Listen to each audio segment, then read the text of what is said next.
Hi guys, just another quick video.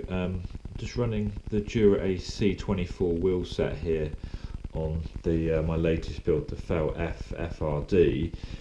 Probably had the wheels about 4 months now. Done quite a few miles on them.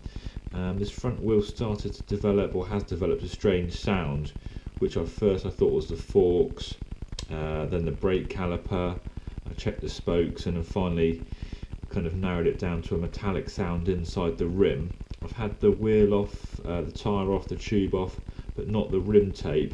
If anyone else has had this experience before and knows the fix other than sending the wheel back then to the supplier, then please let me know. But I'll run the wheel round now so you guys can hear the sound that the wheel's making.